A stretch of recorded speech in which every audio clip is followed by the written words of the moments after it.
Hello everyone. अब हम लोग अपने आगे की पार्ट्स में चलते हैं। जैसे हमारे पास सबसे फर्स्ट ऑफ ऑल आज हम क्या स्टार्ट करते हैं, फर्स्ट लॉ ऑफ थर्मोडायनेमिक्स। किसको? First law of thermodynamics. First law of thermodynamics. ठीक। First law of thermodynamics actual में किसके लिए है?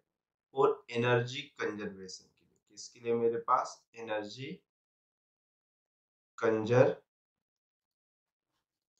के लिए।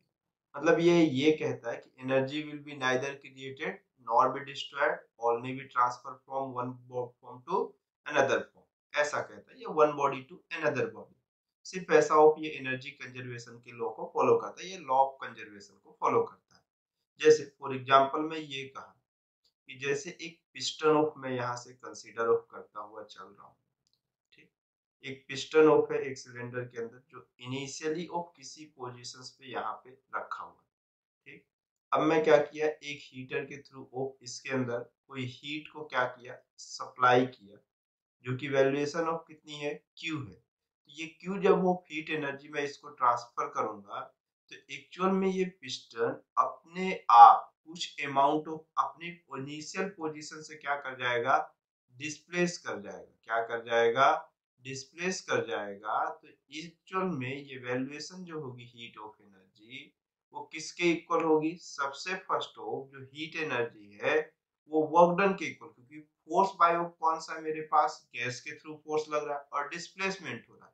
तो वर्क डन बाय कौन सा है ये मेरे पास, work done by gas, work done by gas plus जो हीट ऑफ एनर्जी है वो work done by of gas plus changing of internal energy of या changing of potential energy of gas के इक्वल होगी। मतलब Q is equal to W plus of del U के equal होगा, जहां पे वो W क्या है, वर्क डन बाय ऑफ क्या है, gas, work done by gas.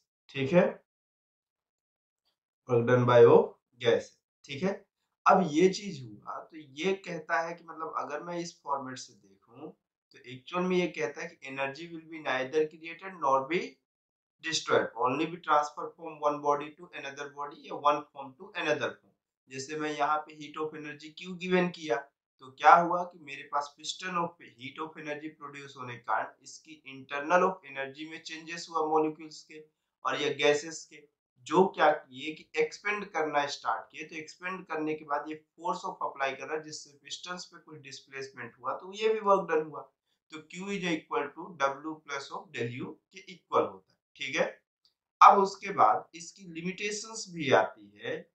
तो सबसे फर्स्ट ऑफ इसके बाद अगर मैं इसकी लिमिटेशंस की बात करूं, तो यहाँ पे अगर इसके लिमिटेशंस को हम देखें कि limitations of first of law के लिए क्या होगा, लिमिटेशंस के लिए अगर बात करें तो लिमिटेशंस पे जो सबसे फर्स्ट होगा, ये क्या नहीं बताता कि मेरे पास कौन सी डायरेक्शंस पे, डज नॉट ऑफ मेरे पास कैसा, does not indicate, does not indicate the direction, does not indicate the direction of heat transfer, of heat transfer। सबसे फर्स्ट ऑफ लिमिटेशन यही है कि ये नहीं बताता है कि मेरे पास हीट ट्रांसफर मेरे पास किस डायरेक्शन में हीट ट्रांसफर होगी, इस चीज को ये कहीं से भी नहीं बताता है, पहला ऑफ लिमिटेशन। ठीक। और दूसरी ऑफ स्टेप्स पे मेरे पास ये नहीं बताता कि मेरे पास अंडर विच कंडीशन, मतलब किस कंडीशन में हीट एनर्जी वर्क डन में ट्रांसमिट होगी। जैसे अगर आप यहाँ पर देखो तो मैं ये कहा कि हीट ऑफ एनर्जी कुछ ऑफ अमाउंट पोटेंशियल एनर्जी में चेंजेस हो जाएगी और कुछ ऑफ अमाउंट वर्क डन करके देगा। तो ये नहीं बताएगा कभी भी कि under which condition, under which condition, ये under which under which condition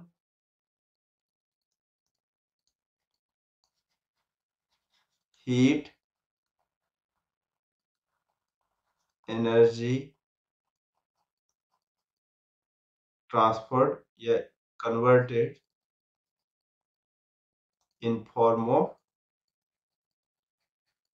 work done. ठीक है, पहली चीज। और दूसरा, और इसके बाद तीसरा, ये नहीं बताता है कि why not the whole, why not whole heat energy, whole heat energy, why not whole heat energy convert in work done. मतलब ये तीन लिमिटेशन है। पहला ये नहीं इंडिकेट करता कि हीट ऑफ एनर्जी किस डायरेक्शन में ट्रांसफर होगी, पहली लिमिटेशन। दूसरा, ये नहीं बताएगा कि कितनी ऑफ हीट एनर्जी कन्वर्ट होगी वर्क डन के फॉर्मेट में। और तीसरा, ये नहीं बताता कि क्यों पूरी of heat energy work done के फॉर्मेट में कन्वर्ट नहीं होती है। ठीक है, अब चलो इसके बाद कुछ हम यूजफुल साइंस का यूज करेंगे जो हमारे पास आगे चल के हम थर्मोडायनेमिक्स के अपने इस फॉर्मेट में अप्लाई करेंगे। यूजफुल ऑफ जो साइन होगा हमारे पास, इसको अगर मैं देखूं तो सबसे फर्स्ट ऑफ जो हमारे पास देखने को मिलेगा वो किसके लिए मिलेगा, हमारे पास हीट के लिए मिलेगा। किसको, अगर मैं Q की वैल्यूएशन को पॉजिटिव लिख रहा हूँ, क्या लिख रहा हूँ, पॉजिटिव लिख रहा हूँ, तो मेरे पास यहाँ पर कैसा है, heat supplied to a system. मैं अगर सिस्टम को क्या करूंगा, एनर्जी गिवन करूंगा, हीट ऑफ एनर्जी, तो मैं किससे रिप्रेजेंट करूंगा, Q से। When heat is supplied, when heat is supplied to a system, to a system. अब निगेटिव ऑफ सिंबल हम किसको लिखेंगे, जब when heat is drawn, when heat is drawn, मतलब जब मैं सिस्टम से एनर्जी को ले रहूंगा तो उसमें सिस्टम की एनर्जी को हम किससे लिखेंगे, निगेटिव लिखेंगे, ड्रॉन फ्रॉम ए सिस्टम। ठीक है, उसके बाद W ऑफ के लिए बात करें तो W के लिए एक कौन सा आएगा, पॉजिटिव आएगा। ठीक, तो पॉजिटिव कैसा है मेरे पास, वर्क डन अगर मैं पॉजिटिव बात करूं तो when work done by of क्या होगा, work done by of gas. अगर हो रहा है तो उसे हम पॉजिटिव लेंगे। ये कंडीशन ऑफ किसके लिए होगी, एक्सपेंशन के लिए होगी। हालांकि आपको ये सब पता है, बस मैं लिखते चल रहा हूं। और अगर मैं ये बोल रहा हूं कि work done on the gas हुआ, ठीक, ऑन द गैस, तो ये मेरे पास कौन सा होगा, कंप्रेशन होगा। और इसे हम कैसा वर्क डन कहेंगे, निगेटिव वर्क डन कहेंगे। कैसा वर्क डन कहेंगे, निगेटिव वर्क डन कहेंगे। ठीक, फिर उसके बाद एक लास्ट ऑफ अगर मैं बात करूं तो चेंजिंग ऑफ पोटेंशियल एनर्जी की बात करें। ठीक, तो चेंजिंग ऑफ पोटेंशियल एनर्जी अगर मैं पॉजिटिव देखता हूं तो मेरे पास कैसा, राइज इन टेम्परेचर, इसमें क्या होगा, राइज इन टेम्परेचर विथ, किसके साथ, राइज इन टेम्परेचर, या कैसा होगा मेरे पास, इंटरनल एनर्जी क्या हो जाएगी, इंक्रीज हो जाएगी, इंटरनल एनर्जी इंक्रीज हो जाएगी। क्या हो जाएगी, इंक्रीज हो जाएगी। और निगेटिव ऑफ कैसा होता है, राइज इन टेम्परेचर के बाद ऑफ कैसा होगा मेरे पास, fall in temperature, fall in temperature. और कैसा होगा, इंटरनल एनर्जी इंक्रीज होने के बाद क्या क्या होगी, इंटरनल एनर्जी क्या हो रहा होगा, डिक्रीज होगा। तो इतनी चीज हमें जरूरत पड़ेगी। ठीक है, तो आई होप यहाँ तक आपको चीजें समझ में आई होंगी। ठीक है, अब इसके बाद हम लोग क्या करते हैं, क्वेश्चन सॉल्व करने की एक मतलब प्रोसेस स्टार्ट करते हैं। कुछ क्वेश्चंस मैं यहाँ से दिखाता हूँ, 2-3 क्वेश्चन सॉल्व करेंगे, उसके बाद फिर हम आगे चलेंगे। ठीक है,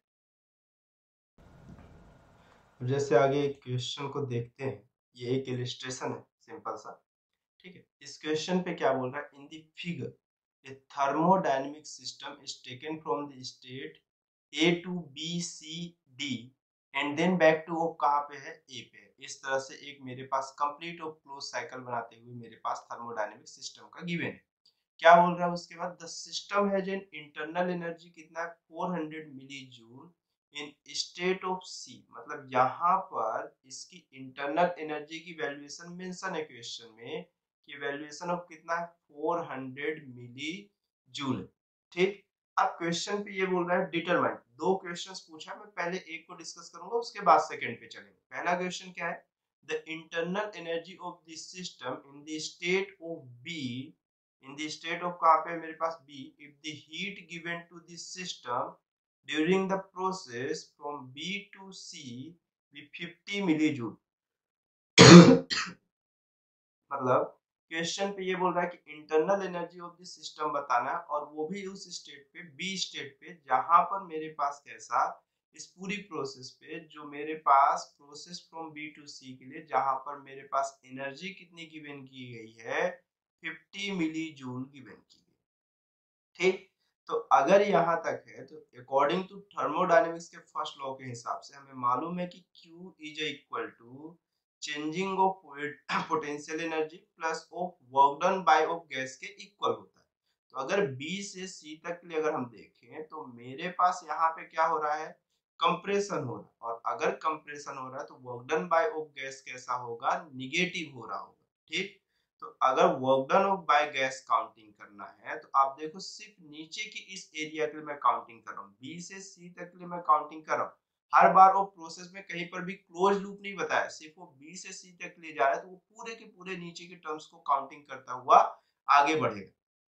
ठीक है, कहीं पर भी ऐसा नहीं है कि पता चला आप उसके ऊपर के टर्म्स के लिए चले गए और उसके नीचे के टर्म्स के लिए चले गए।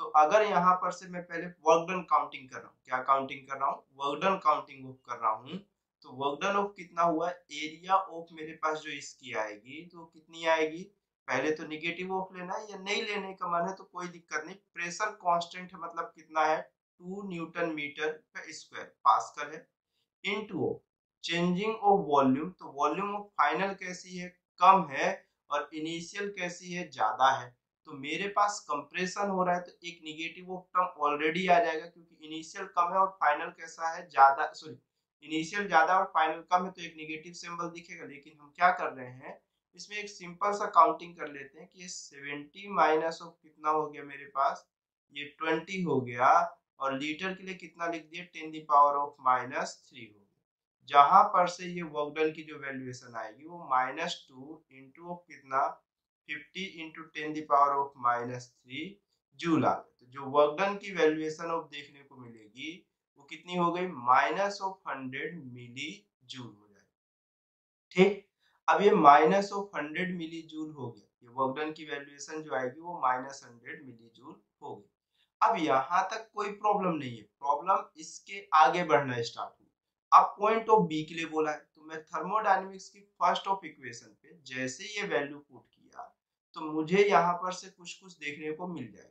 ठीक है, देखो given of energy 50 milli joule है, तो पुट कर दिए 50 मिली जूल, क्या ही तकलीफ है। Potential of energy C point के लिए कितनी है, अगर ये हुआ तो ये यूसी माइनस ऑफ कौन सा हुआ, यूबी माइनस ऑफ कितना हो गया 100 मिली जूल हो गया, मतलब ये कितना हो गया 150 milli joule is equal to U C की वैल्यूएशन ऑफ क्वेश्चन पे मेंशन है कितना ऑफ जूल है मेरे पास यूसी पॉइंट की, ये कितना है 400 मिली जूल है। ठीक, और बी पॉइंट के लिए कितना है काउंटिंग करना है, तो यूबी की जो वैल्यूएशन जाएगी वो अप्रोक्सीमेशन ऑफ कितना हो जाएगा 250 मिली जूल हो जाएगा। तो फर्स्ट का तो आंसर आ गया, फर्स्ट का आंसर आ गया कि internal energy of the system at state of B पे आ गया। अब अगर इसी में मैं सेकंड के लिए देखूं तो सेकंड में क्या बोल रहा है, find the work done by the system and heat supplied to it, पहले तो वर्क डन फाइंड करना है और heat supplied to it when it is taken from the state C to B by C2 of कहां के लिए जा रहा है, बी के लिए जा रहा है, by of path of CD A B of के लिए। ठीक है, ऐसा क्वेश्चन पे मेंशन है, कोई भी क्लोज पाथ नहीं बना है, सबसे इंपॉर्टेंट चीज, अगर क्लोज ऑफ पाथ नहीं बन रहा है तो जो मेरे पास दूसरे के लिए वर्क डन काउंटिंग करोगे आप, ये पहले दिखेगा work done of C2 of D के लिए, फिर नेक्स्ट ऑफ स्टेप में वर्क डन ऑफ D2 ए के लिए दिखेगा, फिर नेक्स्ट स्टेप में वर्क डन ऑफ कहां से कहां के लिए A टू B के लिए दिखेगा। लेकिन अगर क्लोज पाथ नहीं है तो एक्चुअल में जब ये ग्राफ को हम काउंटिंग करेंगे तो पूरी काउंटिंग यहाँ से चलेंगे, सेकेंड ऑफ स्टेप में पूरी काउंटिंग ये चलेगी और लास्ट ऑफ स्टेप में पूरी की पूरी काउंटिंग ऑफ ये चलेगी। इस रीजन को पूरा हम काउंटिंग करते हुए चल रहे होंगे, ठीक है। तो देखो C2 अगर D के लिए मैं गया इस पॉइंट के लिए तो प्रेशर कैसा है मेरे पास, कांस्टेंट है, नहीं प्रेशर वेरी कर रहा है। चेंजिंग ऑफ वॉल्यूम कैसा है, कांस्टेंट, मतलब मेरे पास चेंज ऑफ वॉल्यूम कितना है, जीरो है, sorry changing of volume constant नहीं, जीरो, ठीक। तो ये मेरे पास जीरो हुआ, प्लस हो वर्क डन ऑफ कहां से कहां के लिए, डी से ए के लिए चाहिए, वर्क डन कहां से कहां के लिए चाहिए, डी टू ए के लिए। तो यहाँ पे प्रेशर कितना है 6 इंटू चेंजिंग ऑफ वॉल्यूम, ये 50 और ये कितना हो गया 20 हो गया, तो 50 माइनस ऑफ 20 कितना 30 लीटर, मतलब 30 into 10⁻³ plus work done of कितना हो जाएगा इस रीजन के अंदर। अगर आप देखो अच्छे से ये आपके पास ट्रिपेजियम दिख रहा है, तो ट्रिपेजियम के लिए आप कितना काउंटिंग करते हो, सम ऑफ पैरेलल साइड, तो एक साइड के लिए 6 है और एक साइड के लिए 2 है, तो 6 + 2 कितना हो गया 8। और मेरे पास कैसा होगा हाइट की वैल्यूएशन, तो ये हाइट हो जाएगी, तो ये रेड कलर से मैं इसको हाइट को दिखा देता हूँ। तो ये हाइट कितना है मेरे पास, फाइनल वैल्यू 70, इनिशियल वैल्यू 50, मतलब 20 लीटर, मतलब 20 इंटू 10⁻³ ये कैंसिल आउट होती है 4 हो गया, ये मेरे पास कितना हो गया 180 मिली जूल प्लस हो कितना हो गया ये मेरे पास 80 मिली जूल, जहां पर से कितना हो गया 260 मिली जूल का वैल्यूएशन ऑफ वर्क डन का आ गया। देखो अगर यही चीज बोला होता कि इस एरिया के अंदर कितना है, तो मैं इसमें से ये वर्क डन को कभी लेता ही नहीं, उसको सब्सट्रैक्ट करना पड़ जाता, मुझे सब्सट्रैक्ट करना पड़ता, मतलब मैं इसमें से 160 मतलब 100 को और एक्स्ट्रा ऐड कर रहा होता, ठीक। तो मेरे पास जब ये होता तो ये 160 के आसपास आता, ठीक है। वो अभी अपने पोर्शन की बात नहीं। और दूसरी चीज में क्या बोल रहा है, heat supply to it when is taken from the state C to B, और हीट ऑफ कितनी सप्लाई हुई है क्वेश्चन पे ये भी तो बताना है। तो क्वेश्चन की वैल्यूएशन में Q is equal to del U plus of कौन सा होता है वर्क डन हुआ।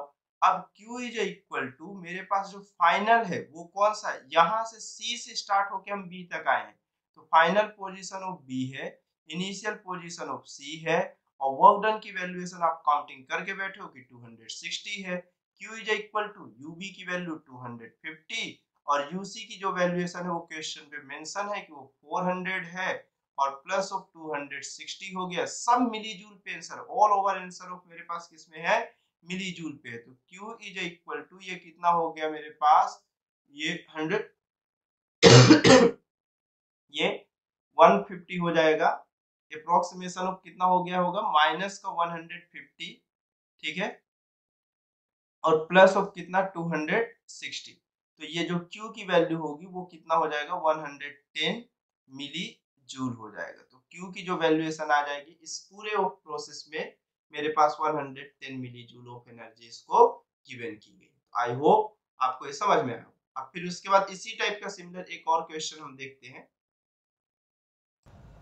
अब जैसे इस क्वेश्चन की बात करते हैं, ठीक है। इस क्वेश्चन पे हमें क्या बोल रहा है, figure show the graph of pressure versus volume, pressure versus volume of A of an ideal gas taken from A to C via 3 different paths such as ABC, AC and ADC. The internal energy of the gas corresponding to the state A to C are P0, V0 and 5 P0, V0 respectively. Then determine of क्या है पहला, the change in internal energy of the gas during the process A to C के लिए जब जा रहे हैं तब internal energy of valuation of gas की कितनी चेंजेस होगी ये बताना, कहां से कहां के लिए A टू C के लिए। एक बार में सिर्फ मैं एक क्वेश्चन ऑफ देखता हुआ चलता हूं, तो A टू C के लिए जो इंटरनल एनर्जी ऑफ चेंजेस होगी आप डायरेक्टली देख सकते हो कि del U is equal to कितना होगा फाइनल कंडीशन पे जो एनर्जी है माइनस ऑफ इनिशियल कंडीशन पे जो है इसका सब्सट्रैक्शन, मतलब 5 P naught into V naught minus of कौन सा हो गया ये पी नॉट इंटू ऑफ कौन सा वी नॉट। जहां पर से वैल्यूएशन ऑफ कौन सा हो गया 4 पी नॉट इंटू कौन सा वी नॉट। तो जो इंटरनल एनर्जी में चेंजेस होगा कहां से कहां के लिए ए टू सी के लिए, वो कितना हो जाएगा 4 P naught into V naught होगा। पहले का तो आंसर आ गया, सबसे फर्स्ट ऑफ के लिए आंसर आ गया। सेकंड के लिए बोल रहा है the work done during the process D C and A B. तो क्वेश्चन पे ये बोल रहा है कि वर्क डन की वैल्यूएशन ऑफ कितने के लिए, डी टू सी के लिए और ए टू बी के लिए कितनी होगी। तो डी टू सी पूरा ये बेस के लिए रहेगा, यहाँ पे कांस्टेंट ऑफ प्रेशर है और वॉल्यूम वेरी कर रहा है, ठीक है। तो यहाँ पर जो वैल्यूएशन ऑफ देखने को मिलेगी उसके हिसाब से वर्क डन ऑफ कहाँ से कहाँ के लिए मेरे पास पूछ रहा है, सबसे फर्स्ट ऑफ स्टेप में डी टू सी के लिए पूछ रहा है। तो मेरे पास अगर ये रेक्टेंगल दिख रहा है तो प्रेशर कांस्टेंट है, changing of volume 2v not minus of कौन सा है v नॉट है। तो जिसे मैं कितना लिख सकता हूँ p naught into v naught लिख सकता हूँ। Similar of work done of a to b के लिए अगर मैं कहूँ तो ये कितना है 2p नॉट और फाइनल ऑफ कितना मेरे पास 2v not minus of v not, जिसकी वैल्यूएशन ऑफ कितनी हो गई 2p नॉट इंटू कौन सा v नॉट हो, ठीक है। तो ये मेरे पास दूसरे के लिए आंसर हो गया। सिमिलर ऑफ थर्ड ऑफ के लिए या सी के लिए जो आंसर देखा जाए तो इसमें क्या बोल रहा है, total heat energy supplied to this system during each of three process A B C, यहां से एक एसी के लिए और एक एडीसी के लिए, ठीक है। क्या बोल रहा है, टोटल हीट एनर्जी कितनी सप्लाई की गई है सिस्टम को during end of three process, मेरे पास एबीसी एसी एंड एडीसी की, ठीक है। अगर ए बी सी के लिए अगर मैं काउंटिंग किया तो मेरे पास heat of supply first of के लिए अगर बात की जाए तो ए बी सी के लिए यही कितनी हो जाएगी मेरे पास, according to thermodynamics first law हमारे पास कितना होगा, ये वैल्यूएशन ऑफ कितनी हो जाएगी, चेंजिंग ऑफ एनर्जी ए से सी तक के लिए तो सेम ऑफ एनर्जी चेंजेस होगा हर बार 4 पी नॉट इंटू ऑफ कौन सा V naught, plus of work done of कहां से कहां के लिए ए बी, और प्लस ऑफ नेक्स्ट स्टेप में कौन से काउंटिंग कर लेंगे वर्क डन ऑफ कहां से कहां के लिए बी टू सी के लिए। तो आप एक चीज ये जानते हैं total of work done by of gas हो जाएगा, जहां पे आपको मालूम है यहाँ से यहाँ तक प्रेशर चेंजेस हो रहा है बट वॉल्यूम कांस्टेंट, तो इसके लिए वर्क डन 0 हो जाएगा। तो कितना हुआ 4 P naught into of V naught plus work done of A to B के लिए अगर मैं काउंटिंग करूं तो ए से बी के लिए अगर काउंटिंग कर रहे हो आप तो आपके पास सबसे सिंपल सा फॉर्मेट ए टू बी के लिए दिखेगा तो कितना 2 पी नॉट और वॉल्यूम में चेंजेस ऑफ कितना हो जाएगा मेरे पास वी नॉट, जहां पर ये कितना हो गया 6 पी नॉट इंटू कौन सा हो गया वी नॉट हो गया। उसी तरह से जो क्यू ऑफ एसी के लिए काउंटिंग ऑफ आप करोगे तो एक्चुअल में एसी के लिए पूरे इस पॉइंट को आप काउंटिंग करोगे, ये जो ब्लू ऑफ वाले ग्राफ को मैं दिखा रहा हूँ इस पूरे पोर्शंस को आपको काउंटिंग करना पड़ेगा। ये जब सिर्फ क्लोज लूप के लिए बोला होता तब मैं नहीं काउंटिंग कर रहा होता, तो डेल यू तो मेरे पास सबके लिए सेम है और work done of A to of C के लिए मैं बोला तो मेरे पास ये डेल यू की वैल्यूएशन ऑफ कितनी हो जाएगी, ये 4 P naught into of V naught और work done of A to C, ये देखने में एक ट्रिपेजम जैसा है जिसकी वैल्यूएशन हो गई हाफ, बेस की वैल्यूएशन ऑफ कितना है मेरे पास 2 पी नॉट प्लस ऑफ कौन सा P naught into of height की वैल्यूएशन ऑफ कौन सा 2 V naught minus of V naught, ठीक है। तो मेरे पास ये टोटल ऑफ वॉल्यूम कितना चेंजेस होगा 2 V naught minus of V naught. तो जहां पर से Q ऑफ AC की जो वैल्यूएशन होगी वो 4 P naught into V naught plus of कितना हो गया ये valuation of 3 P naught V naught by of 2 हो गया। जहां पर से ये वैल्यूएशन ऑफ AC की जो वैल्यूएशन आएगी कितना हो जाएगा, ये 8 और 3 कितना हो जाएगा 11 by of T to P naught into V naught, जिसको हम कितना कह सकते हैं 5.5 P naught into of V naught. Similar of step में Q of A D C की बात करते हैं जो कि कितना हुआ डेल यू प्लस ओ। अगर मैं यहां से बात किया कि ये ए डी सी के लिए, ठीक, अगर मैं एडीसी के लिए काउंटिंग करना स्टार्ट किया तो आपको ये चीज समझ में आएगी कि एडीसी की काउंटिंग में ए टू डी के लिए तो कोई वर्क डन ही नहीं है, मुझे जो भी वर्क डन मिलेगा वो डी टू सी के लिए मिलेगा क्योंकि यहाँ पे कांस्टेंट ऑफ प्रेशर है, यहाँ पे वॉल्यूम चेंजेस हो रहा है।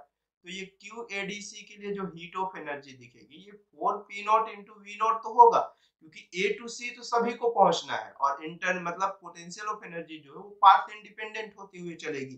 ठीक है, तो अगले ऑफ स्टेप में इसके बाद अगर बात की जाए तो वर्क डन ऑफ डीसी की बात की जाए तो मेरे पास यहाँ पर हम कहीं काउंटिंग किए वर्क डन ऑफ डीसी, ये तो काउंटिंग करके बैठे। पी नॉट इंटू कौन सा मेरे पास, सॉरी ये वहां यही तो है वर्क डन ऑफ, कितना है मेरे पास ये valuation P naught into V naught होगा भी यही, मेरे पास प्रेशर पी नॉट है, changing of volume V naught है, तो P naught into V naught हुआ, जहां पर से 5 पी नॉट इंटू कौन सा हो गया वी नॉट हो गया। तो अपने पास तीन ऑप्शंस आ गए, तीनों के आंसर्स आ गए। सबसे ज्यादा अगर वर्क डन कहीं पर देखने को मिलेगा तो एबीसी के थ्रू वर्क मिल रहा हो। ठीक है, ये जो सबसे ज्यादा हीट सप्लाई की गई है गैस चेंबर को, वो कहां पर से की गई है, एबीसी से। फिर उसके बाद कहां के लिए की गई है, एसी के लिए, और सबसे लोवेस्ट ऑफ अमाउंट एडीसी के लिए काउंटिंग किया गया। पहला ऑफ ये है, सेकेंड ऑफ इसमें थर्ड में के अंदर तीन ऑप्शंस थे, तो तीनों के लिए यहाँ पर हम देखें। एक और क्वेश्चन देखते हैं, बस लास्ट क्वेश्चन, उसके बाद हम लोग फिर चैप्टर्स को चेंज मतलब चैप्टर के नेक्स्ट टॉपिक में चलेंगे। ठीक है, अब जैसे इस क्वेश्चन की बात करते हैं, इस क्वेश्चन पे क्या बोल रहा है हमारे पास कि ए वर्टिकल होलो सिलेंडर जिसकी क्रॉस सेक्शन एरिया ऑफ कितने गिवन है हमारे पास 5 × 10⁻³ मीटर क्यूब है। तो मतलब क्रॉस सेक्शन एरिया की जो वैल्यू है वो कितनी है, 5 × 10⁻³ मीटर स्क्वायर, ऐसा है। Fitted with A movable piston of contain in 5 kg in ideal gases. ठीक है, ऐसा क्वेश्चन पे मेंशन कर रहा है कि वो 5 kg ऑफ का आइडियल गैसेस मेरे पास कैसा फील्ड है with of movable piston contain in 5 kg of in ideal gases. ठीक, now the gas is heated from 300 kelvin to 350 kelvin. ठीक है, and the piston rises by 0.1 meter. The piston is now clamped in the position and the gas is cooled back to 300 Kelvin. Find the difference between the heat energy added during heating and the heat energy lost during cooling. ठीक है, तो देखो अगर ऐसा question में पूछा है कि मेरे पास हीट एनर्जी का डिफरेंस बताना है, कि मेरे पास क्या बताना है कि जब वो कूल हुआ है और जब वो हीट ऑफ हुआ है उसके बीच में जो एनर्जी का गैप है वो मुझे बताना है। ठीक है, तो अगर ऐसा क्वेश्चन पे गिवन है तो एक सिंपल सी बात समझते हैं कि मेरे पास work done is equal to कितना होता है हमारे पास, प्रेशर इनटू ऑफ कैसा, चेंजिंग ऑफ वॉल्यूम। ठीक, वॉल्यूम में डिस्प्लेसमेंट ऑफ मेरे पास कितना है, सबसे फर्स्ट ऑफ इंपॉर्टेंट बात है कि प्रेशर कितना है। तो प्रेशर इज इक्वल टू, अगर मैं देखूं तो ये मेरे पास कितना होगा, एटमॉस्फेरिक ऑफ प्रेशर, ये कोई भी ऑफ एडिशनल प्रेशर ऑफ हम काउंटिंग कर लेते हैं, जो कि कितना है P not atmospheric of pressure होगा, और प्लस हो उस सिलेंडर का मास, मतलब उस जो पिस्टन का mass into gravitational acceleration into cross section area, जहां पे पी नॉट की जो वैल्यूएशन होगी वो 1 × 10⁻5 पास्कल के आसपास होता है एटमॉस्फेयर का प्रेशर। ठीक है, बॉडी का वेट ऑफ 5 है, ग्रेविटेशनल एक्सेलरेशन 10 है, और क्रॉस सेक्शन एरिया 5 × 10⁻³ कितना है -3। जहां पर से अगर मैं इसे सॉल्व करूं तो मुझे प्रेशर देखने को मिल सकता है कि ये वैल्यूएशन ऑफ कितनी हो गई 10⁵, और ये कितना हो गया 5 और 5 क्या हो गया, कैंसिल आउट हो गया, और ये प्लस ऑफ कितना हो गया 10⁻⁴ हो गया। ठीक है, और अगर ये 10⁻⁴ का हो गया तो मेरे पास इसे लिख सकता हूँ कि 1 × 10⁵ मेरे पास पास्कल या न्यूटन पर मीटर स्क्वायर का क्या हो गया, प्रेशर। ठीक, इसे मैं लिख सकता हूँ कि 10⁵ प्लस ऑफ 0.1 इंटू 10⁵ ऑफ हो सकता है। तो यहाँ पर से ये आ गया, तो जो वर्क डन की वैल्यू मिलेगी वो pressure into of changing of volume दिखेगा। तो वॉल्यूम की जगह पे क्रॉस सेक्शन एरिया तो फिक्स है, मुझे देखने में क्या मिलेगा कि जो डिस्प्लेसमेंट ऑफ है वही तो मेरे पास होगा। तो work done is equal to pressure की वैल्यू 1.1 इंटू 10⁵ और प्लस ऑफ कौन सा क्रॉस सेक्शन एरिया मेरे पास 5 × 10⁻³ और यहाँ पर से अगर देखा जाए तो डेल एक्स की वैल्यू डिस्प्लेसमेंट ऑफ पिस्टन कितना है 0.1। ठीक, तो जो वर्क डन ऑफ देखने को मिल गया तो वो वैल्यूएशन ऑफ कितनी हो गई हमारे पास, यहाँ पर से अगर मैं इसको काउंटिंग करूं तो 0.1 × 1.1, चलो उसको तो हम लोग एक नेग्लेक्ट ऑफ मान के चलते हैं। अभी सबसे फर्स्ट ऑफ इसे मैं कितना कर लेता हूं, अगर मैं इसे सॉल्व करना स्टार्ट किया तो इसे 11 काउंटिंग कर लेता हूँ, तो ये 10 द पावर ऑफ कितना हो गया 4, और एक इसको भी काउंटिंग ऑफ कर लिया तो 1 हो गया, तो 10 द पावर ऑफ कितना हो गया 3 हो गया, और माइनस का 3 आ गया, ठीक है। इनटू ऑफ कितना हो गया मेरे पास ये 5 हो गया। तो आप डायरेक्टली लिख सकते हो कि वर्क डन की वैल्यूएशन जो होगी वो 55 जूल होगी, ठीक। अब ये 55 ऑफ जूल हो गए, तो अगर ये वर्क डन की वैल्यूएशन ऑफ 55 जूल हो गई, तो यहाँ पर से अगर मेरे पास ये वैल्यूएशन ऑफ 55 जूल हो गई, तो Q की जो वैल्यूएशन होगी वो changing of internal energy plus of work done होगा। तो work done by of gas हुआ है, तो work done by of gas कितना हुआ है 55 del U plus of 55 joule के आसपास का आंसर है, ठीक है। इतनी ऑफ हीट एनर्जी। अब क्वेश्चंस पे क्या बोल रहा है कि मेरे पास वो पिस्टन क्या हो गया है फिक्स्ड हो गया है, क्या हो गया है पिस्टन फिक्स्ड हो गया है, तो मेरे पास उसके मूव करने से कोई भी वर्क डन नहीं होगा। अब जो टेम्परेचर डिक्रीज हो रहा है, टेम्परेचर जो डिक्रीज होगा वो ड्यू टू ऑफ किसके कारण होगा, temperature decreases due to temperature decreases due to of internal energy. कौन सी एनर्जी, इंटरनल एनर्जी के लिए तो थर्मोडायनेमिक्स के फर्स्ट लॉ के हिसाब से क्यू डेज की जो वैल्यू होगी वो डेल यू कौन सी हो जाएगी डेल यू। और बट अगर बात की जाए तो जो भी ये चेंजिंग ऑफ एनर्जी होगी ये क्या करेगा लॉस करेगा, क्या करेगा लॉस करेगा। तो ये मेरे पास कैसा होगा टेम्परेचर डिक्रीज हो रहा है, तो आप देखो वहां पर सिंबल पे अगर टेम्परेचर इंक्रीज हो रहा है तो इंटरनल एनर्जी पॉजिटिव ले लेते हैं, और डिक्रीज हो रहा है तो निगेटिव होगा प्लस ऑफ 0 होगा, क्योंकि सेम ऑफ टेम्परेचर में पहुंचाना 300 केल्विन से 350 केल्विन में था, अब बाद में कैसा हुआ वापस से 350 केल्विन से 300 केल्विन हुआ। तो मतलब जो ये डेल यू डैश की जो वैल्यू आएगी यहाँ पर वो वैल्यूएशन ऑफ किसके इक्वल होगी माइनस ऑफ डेल यू के इक्वल होगी। तो यहाँ पर से हम ये कह सकते हैं कि क्यू डैश की जो वैल्यूएशन होगी वो माइनस ऑफ डेल यू के इक्वल होगी, ठीक। अब अगर मेरे पास ये पूछा है कि चेंजिंग ऑफ मेरे पास कैसा एक इनिशियल ऑफ में और बाद में किसके लिए फाइनल ऑफ कंडीशंस पे कितनी ऑफ एनर्जी का चेंजेस हो रहा होगा, ये कौन सी ऑफ मेरे पास क्या बोल रहा है find the difference between the heat energy added during heating and heat energy loss during of cooling. तो हीट ऑफ एनर्जी में सॉरी ड्यूरिंग ऑफ हीटिंग के टाइम के लिए एनर्जी और ड्यूरिंग ऑफ कूलिंग के टाइम पे जो एनर्जी में लॉसेस हुआ है या फिर जो चेंजेस हुआ है जो गिवन हुआ है उसकी वैल्यूएशन ऑफ कितनी होगी, ये del U plus of 55 minus of कितना हो गया यहाँ पर से अगर इस वैल्यूएशन को मैं काउंटिंग ऑफ करना स्टार्ट किया तो देखो अगर ये वैल्यूएशन ऑफ है तो ये मेरे पास डायरेक्टली मालूम है कि क्यू डेज की जो वैल्यूएशन है वो माइनस ऑफ डेल यू के इक्वल है, तो आप वैल्यू सीधे वो वैल्यूएशंस के साथ ही पुट कर देना, पता चला ऐसा मत कर देना कि आप ये काउंटिंग किए कि माइनस माइनस ऑफ की जगह पे प्लस हो जाए। तो ये डेल यू ऑफ हुआ तो जहां पर से कितना आया मेरे पास 55 जूल ऑफ है, कितना है मेरे पास पूरी प्रोसेस में जो हीट ऑफ एनर्जी गिवन की गई है और निकाली गई है वो 55 जूल है। तो आई होप आपको यहाँ तक चीजें समझ में आई होगी, आप क्वेश्चन प्रैक्टिस करो, कॉन्सेप्ट को बार बार थोड़ा देखो, ठीक है। Okay, thanks for watching.